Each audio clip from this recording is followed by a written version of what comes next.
देखो यार, मुझे तो अपने आंख नाक कान किसी भी चीज पर ये भरोसा ही नहीं हो रहा है कि नेटफ्लिक्स जैसी छोटी सी स्ट्रीमिंग कंपनी वार्नर ब्रदर्स के मूवीज एंड टीवी स्टूडियो जैसे HBO max and Warner brothers के मूवीज एंड टीवी शोज को 82.7 बिलियन में खरीद लिया है। हालांकि ये डील अभी भी United state security and exchange commission के बिहाफ पर पेंडिंग है और अगर ये डील सील हो जाती है तो Netflix the last of us series से लेकर द पिल तक और द कासाब्लांका मूवी से लेकर ड्यून तक सभी फ्रेंचाइजी पर पकड़ बना लेगा। हालांकि पैरामाउंट ने भी वार्नर ब्रदर्स को खरीदने के लिए इंटरेस्ट शो किया था। पैरामाउंट ने $108.4 बिलियन का प्रपोजल वार्नर ब्रदर्स के सामने रखा था, लेकिन वार्नर ब्रदर्स ने पैरामाउंट के इस ऑफर को रिजेक्ट करके नेटफ्लिक्स के साथ जाना पसंद किया और अगर ये डील पक्की हो जाती है तो नेटफ्लिक्स वार्नर ब्रदर्स के कुछ फेमस या फिर अपकमिंग शो को एक्वायर कर लेगा। नेटफ्लिक्स वार्नर ब्रदर्स को एक्वायर करने के साथ साथ वो न केवल हैरी पॉटर के 8 पार्ट को एक्वायर करेंगे बल्कि वो फंटास्टिक बीस्ट के भी 3 पार्ट्स को एक्वायर कर लेंगे। और यही नहीं, नेटफ्लिक्स HBO की अपकमिंग हैरी पॉटर सीरीज जो 2027 में रिलीज की जाने की उम्मीद थी उसे भी एक्वायर कर लेगा। और ये टीवी सीरीज JK रॉलिंग जो हैरी पॉटर सीरीज की ऑथर हैं, इनके इन्वॉल्वमेंट की वजह से कंट्रोवर्सी में रहा है। तो देखना दिलचस्प होगा कि आखिर नेटफ्लिक्स किस तरीके से इन सभी सिचुएशन को हैंडल करता है। नेटफ्लिक्स हैरी पॉटर फ्रेंचाइजी को ओन करने के साथ साथ DC को भी एक्वायर कर लेगा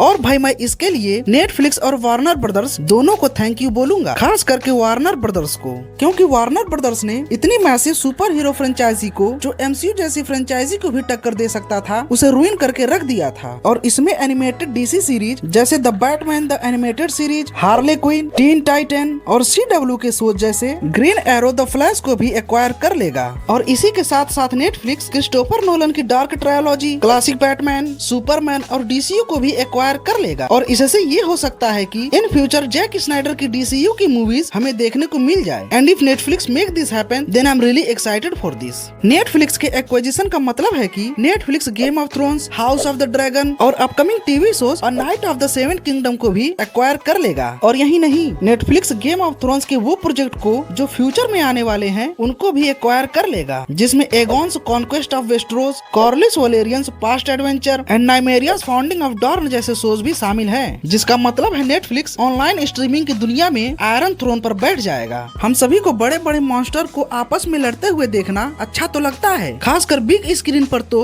मॉन्स्टर मूवीज देखने का अलग ही एक्सपीरियंस है। और मॉन्स्टर वर्स जैसी मूवीज ही जैसे गॉडजिला वर्सेस कॉन्ग और Godzilla x Kong the New Empire ने वार्नर ब्रदर्स को मोटा पैसा कमा कर दिया, जो लगभग वर्ल्ड वाइड 2.5 बिलियन के आसपास था। और शायद इसीलिए नेटफ्लिक्स ने इस टाइप के मूवीज को थिएट्रिकल रिलीज के लिए परमिशन दे दिया है, जिससे ज्यादा पैसा कमाया जा सके। नेटफ्लिक्स सारी लाइव एक्शन मूवीज और शोज को एक्वायर करने के साथ साथ कार्टून नेटवर्क के सारे शोज जैसे Tom and Jerry, Scooby Doo और लूनी टून जैसे कार्टून को भी ऑन कर लेगा। तो इतनी सारी खरीद फरोख्त के बाद देखना इंटरेस्टिंग होगा कि नेटफ्लिक्स इन सभी मूवीज, शोज और कार्टून को कौन सा शेप देता है। और अगर आप मुझसे पूछेंगे तो मैं एक चीज को लेकर बहुत एक्साइटेड हूँ और वो है DC की सुपर हीरोज मूवीज। तो मिलते हैं नए वीडियो में, तब तक के लिए अपना ख्याल रखिए। Bye bye.